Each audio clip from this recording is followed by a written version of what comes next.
ओम साईराम मैत्रिणींनो, केबरारी सखी यूट्यूब चॅनलमध्ये तुमचे सहर्ष स्वागत आहे। हे आज आपण मागच्या गळ्याची मटका डिझाइन तयार करणार आहोत। मटका गळ्याचा शेप कशा पद्धतीने दिला जातो याविषयी थोडी माहिती सांगणार आहे आणि सुंदर अशी लेस लावून मटका डिझाइन तयार आपण करणार आहोत। या ब्लाऊजची तयार उंची 14 प्लस आपण 1 इंच घेतलेली आहे। त्यानंतर जो शोल्डर आहे तिथे आपण 2.25 इंचावरती मार्क केलेले आहे आणि बॅकची जी मागची पट्टी आहे ती आपली 3 इंचावरती आहे, तर आपण 3.5 इंचावरती मार्क करून घेतलं आणि गळ्याची रुंदी जी आहे ती आपण 3.5 इंचावरती मार्क केलेली आहे। अर्धा इंच जे आहे ते कमरेच्या साईडला शिलाईमध्ये जाणार आहे आणि 3 इंचाची बरोबर तयार होणार आहे। त्यानंतर व्यवस्थित असं आपण दोन्ही पॉईंट व्यवस्थित मॅच करून घेतलेले आहेत। सविस्तरपणे मटका डिझाइन कशा पद्धतीने बनवायची याविषयी डिटेल माहिती याच्यामध्ये मी देणार आहे तुम्हाला।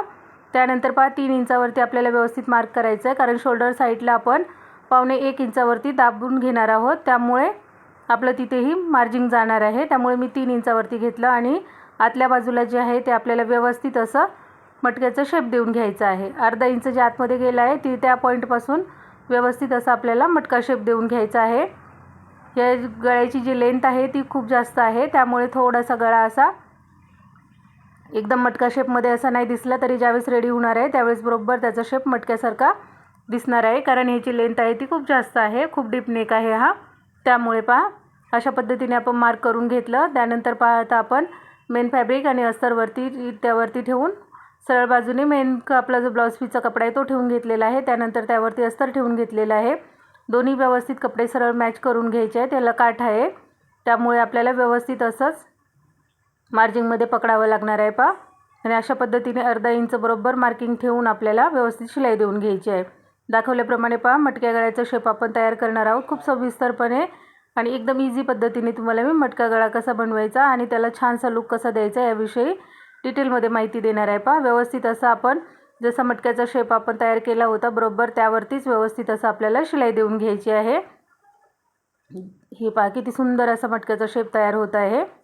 मटका शेपचा ब्लाऊज प्रत्येकालाच येतो असं काही नाही आहे, परंतु आपल्या एक सबस्क्रायबर ताई आहेत, त्यांनी मला कमेंट केली होती की ताई आम्हाला असे सिंपल नेक पण शिकवा। त्यामुळे मी तुम्हाला हा वाला डिझाइन जी आहे ती दाखवण्याचा प्रयत्न करते। आवडल्यास नक्की व्हिडिओला लाईक, शेअर आणि सबस्क्राईब करायला विसरू नका। हे दोन्ही बाजूने व्यवस्थित असं आपण बरोबर शिलाई देऊन घेतलेली आहे। नवीन शिकणाऱ्यांसाठी ह्याही गोष्टी खूप मोठ्या असतात त्यामुळे प्रत्येक गोष्ट सविस्तरपणे सांगितली तर समोरच्यालाही समजते। त्यानंतर आता आपण व्यवस्थित असं मधला जो एक्स्ट्राचा कपडा आहे तो अर्धा इंच बरोबर अंतर सोडून कट करणार आहोत। कंपल्सरी अर्धा इंच अंतर हे आतल्या बाजूला कपड्याचं ठेवायचंच असते। मी प्रत्येक व्हिडिओमध्ये तुम्हाला सांगते, खूप छोट्या मोठ्या टिप्स आहेत आपले व्हिडिओ असतात, शेवटपर्यंत पाहायला कधी विसरत जाऊ नका। हे अशा पद्धतीने व्यवस्थित असं आपण अर्धा इंच अंतर ठेवून पूर्ण हा जो नेक आहे तो कट करून घेतलेला आहे, मधला एक्स्ट्राचा जो कपडा आहे तो। आणि आता याला आपल्याला छोटे छोटे नॉचेस देऊन घ्यायचे आहेत, जेणेकरून फिनिशिंग खूप छान येणार आहे। जिथे जिथे कर्व पडतो तुम्हाला तिथे आपण 1-1.5 इंचाच्या अंतरावरती असे छोटे छोटे कट्स देऊन घ्यायचे, याने खूप छान अशी फिनिशिंग येते। व्यवस्थित ब्लाऊज जसं बसतो आणि आपली जी डिझाइन आहे ती परफेक्ट एकदम तयार होते, त्यासाठी हे नॉचेस दिले जातात। नवीन शिकणाऱ्यांसाठी खास करून माझे प्रत्येक व्हिडिओ असतो। मलाही वाटतं जे आपल्याला येतं ते समोरच्याला यायला हवं। समोरचा व्यक्ती जरा वेळ काढून आपला व्हिडिओ बघतो तो त्यातून त्याला नक्कीच काही ना काहीतरी शिकायला भेटलं पाहिजे। त्यानंतर आता आपण असं सरळ व्यवस्थित सरळ बाजूने करून घेतलेलं आहे। आता ही सरळ बाजू झालेली आहे आपली। यावरती आपल्याला व्यवस्थित असं दोन्ही कपडे सरळ करूनच खालचा वरचा कपडा एकदम सरळ करायचा आहे। अस्तरचा कपडा थोडा निघायला नको ह्याची काळजी घ्यायची आणि त्यावरती व्यवस्थित फिनिशिंग सहित आपल्याला अशी दाबशिलाई देऊन घ्यायची। खूप सविस्तरपणे व्हिडिओमध्ये तुम्हाला पूर्ण माहिती दिलेली आहे मैत्रिणींनो। नवीन जे शिकत असाल ना त्यांनी लक्षपूर्वक काही अडचण येणार नाही आहे तुम्हाला।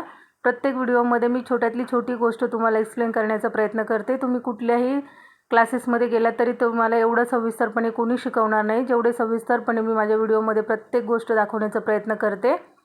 जर व्हिडिओ आवडले तर नक्कीच सबस्क्राईब करत जा मैत्रिणींनो। खूप सबस्क्रायबर आपले कमी आहेत, खूप मेहनत लागते व्हिडिओ बनवायला।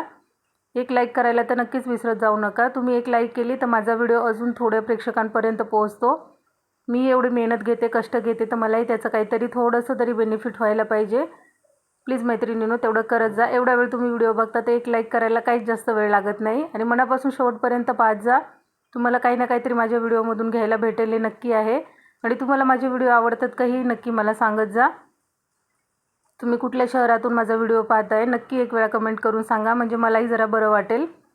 हे अशा पद्धतीने व्यवस्थित असं आपल्याला कपडा सरळ करतच आपल्याला शिलाई देऊन घ्यायची आहे। मी पूर्ण हात, माझा जो डावा हात आहे ना तो पूर्ण मी असा एकदम प्लेनमध्ये ठेवते। प्रत्येक डिझाईन जेव्हा बनवते त्यावेळेस माझ्या हाताकडे लक्ष देत जा, जेणेकरून आपली फिनिशिंग आहे ना खूप सुंदर येते।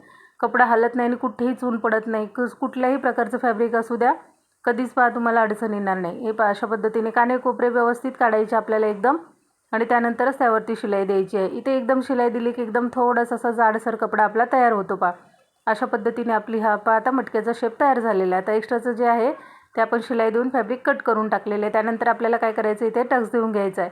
आता खूप डीप नेक आहे, याच्यामुळे आपण इथे किती 3 इंचावरती फक्त उंची जी आहे टक्सची 3 इंच दिलेली आहे आणि रुंदी जी आहे ती 4 इंचावरतीच घेतलेली आहे। एकदम बाजूच्या साईडला जर टक्स घेतला तरी ब्लाऊजचा लुक बिघडून जातो। त्यामुळे जेवढं मार्जिन त्याला व्यवस्थित वाटते तेवढंच द्यायचं आहे। फक्त उंची जी आहे ती आपल्याला 3 इंचावरती द्यायची आहे, कारण तयार नेक आपला 3 इंच आहे।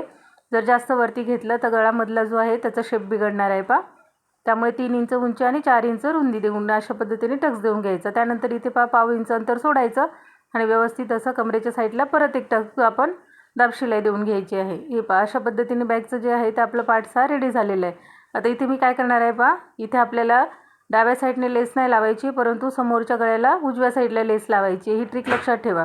अशा पद्धतीने जर लावायचं असेल त्यावेळेस काय करायचं असते, आपल्याला पहिले शोल्डर जॉईंट करून घ्यायचं। तर शोल्डरमध्ये मी कशी लेस टाकलेली आहे हे लक्षपूर्वक आणि त्यानंतर मी असं शोल्डर जॉईंट करून घेतलेला आहे। हा जो आहे आपला लेफ्ट साईडचं शोल्डर आहे, तिथपासून आपण लेस लावायला चालू करणार आहोत। आणि ही या बाजूला जे आहे इकडे आपण राईट साईडचंही मॅच करून घ्यायचं आहे, व्यवस्थित शोल्डर जोडून घ्यायचं आहे। हे उजव्या साईडचं शोल्डर आपण जोडून घेतला, परंतु इथे मी लेस टाकलेली नाही आहे, फक्त डाव्या साईडला टाकलेली आहे। या पद्धतीने तुम्ही ट्रिक नक्की वापरून खूप एकदम इझी आणि सोप्या पद्धतीने तुमचं लेस लावून एकदम फिनिशिंगमध्ये होणार आहे। त्यानंतर आता जो बॅकचा साईड आहे आपली, त्या बॅक साईडला कपडा आपला असा आपल्याला दुमडवून घ्यायचा आहे आणि व्यवस्थित अशी त्यावरती एक दाब शिलाई देऊन घ्यायची आहे, जेणेकरून मागच्या साईडला बरोबर गळ्याचं जे कपडा आहे तो मागच्या बाजूला जाणार आहे आणि गळा समोरच्या बाजूला उतरणार नाही। ज्यावेळेस आपण बाई जॉईंट करू तेव्हा दोन्ही पार्ट्स आपले मागच्या बाजूला गेले पाहिजे। ही पण ट्रिक असते ब्लाऊजमध्ये, पुढच्या साईडला कपडा यायला नको आहे शोल्डर जॉईंट केलेला। हे अशा पद्धतीने दोन्ही शोल्डर जॉईंट झाले। त्यानंतर आता आपण मॅचिंग गोल्डन कलरची लेस लावत आहोत। तो गोल्डन कलरचा वरच्या बाजूने धागा जॉईंट करायचा आहे, जेणेकरून ब्लाऊजचा लुक अजून सुंदर दिसायला लागतो। आणि ज्या कलरचं ब्लाऊज आहे त्याच कलरचा जर तुम्ही धागा वापरला तर व्यवस्थित अशी त्याला एकदम छान असा लुक येत नाही, वटवट धागा त्या डिझाईन लेसवरती लगेच दिसून येतो। आता इथे पिंक कलरचा जर धागा लावला असता आपण तर तो लगेच दिसला असता। त्यामुळे इथे काय करायचं, आपल्याला गोल्डन कलरचा धागा लावून घ्यायचा आणि 1 पॉईंट एवढं अंतर फक्त जे ब्लाऊजचं आपण नेक बनवलं आहे ते नेक फक्त 1 पॉईंट एवढं दिसायला पाहिजे, त्याच्या जस्ट बाजूलाच लगेच आपल्याला अशा पद्धतीने लेस लावून घ्यायला चालू करायचं आहे। एकदम डिटेलमध्ये माहिती दिलेली आहे कुठल्याही प्रकारची लेस तुम्ही लावत असाल तर या पद्धतीने नक्की लावा। हे इथपर्यंत आलं, इथे आपण फोल्ड केलं, कारण इथे आपल्याला आता काय करायचं आहे, आय बनवून घ्यायचं आहे, त्यामुळे त्यावरती आपण लेस न्यायची नाही आहे। दाखवल्याप्रमाणे आता गळा मी कसा हाताने फिरवला आहे तो लक्षपूर्वक बघून घ्यायचा आहे। तशा पद्धतीने जिथे कर्व शेप आहे तिथे बरोबर हाताने व्यवस्थित फिरवून घ्यायचा। अशा पद्धतीने जर फिरवलं तुम्ही ना तो कुठेही ताणल्यासारखं होत नाही आणि लेस एकदम फिनिशिंगमध्ये बसते मी कशा पद्धतीने बोट ठेवून फिरवत आहे काळजीपूर्वक बघायचं आहे। खूप छोट्या मोठ्या टिप्स असतात माझ्या व्हिडिओमध्ये। त्यानंतर आता या साईडला येऊन थोडंसं असं मागे पुढे करून घ्यायचं। एकदम फिक्स झालं, कुठे धागा दिसणार नाही, काही नाही। हे आता छोटंसं आपल्याकडे कपडा होता त्याने आपण काय करून घेणार आहोत, आता इथे हे करून घेणार, आपल्याला इथे नॉड लावून घ्यायची आहे। तर छोट्या कपड्यापासून छोटीशी अशी आपण लटकन तयार केलेली आहे। सिंपलवाली लटकन आहे, जास्त काही डिझायनर नाही आहे, कारण हा ब्लाऊज पीस खूप सिंपल आहे। त्यामुळे हे आता व्यवस्थित असं आपण लटकन तयार करून घेतलं। याच पद्धतीने दोन्ही बाजूला करून घ्यायचे आहेत आणि त्यानंतर आता 2.5 इंचावरती बरोबर आपल्याला मार्क करून घ्यायचं आहे। इथे 2.5 इंचावरती मार्किंग केली आणि तिथे आपण ही नॉड लावून घेणार आहोत। ब्लाऊज ज्यावेळी शोल्डर फिटिंग होते त्यानंतर नॉड आपण कधीही अटॅच करायची, कारण मागे पुढे आपण गळ्यामध्ये किती शोल्डरला फिटिंग दिलेली आहे किती नाही ते व्यवस्थित चेक होतं। आणि त्यानंतर लास्टला सर्व एकदम ब्लाऊज रेडी झाला ना त्यानंतर बरोबर 2.5 इंचावरती मार्क करून नंतर आपण अशा पद्धतीने लेस लावून घ्यायची, जेणेकरून गळा उतरत नाही आणि लेसची जी बाजू असते ना, म्हणजे जी जागा फिक्स असते ती बरोबर आपल्याला ॲक्युरेट भेटून जाते। त्यासाठी लास्टला सगळ्यात नॉड लावून घ्यायची असते अशा पद्धतीने आपला हा नेक तयार झालेला आहे। हा फ्रंट पार्ट आहे आणि हा इकडे बॅक पार्ट आहे व्यवस्थित असं एकदम सविस्तरपणे तुम्हाला मी खाली अंथरून दाखवलेलं आहे किती छान फिनिशिंग आलेली आहे। याच आपल्या डाव्या साईडला पदर येतो आणि उजव्या साईडला नाही येत। व्हिडिओ पाहिल्याबद्दल धन्यवाद।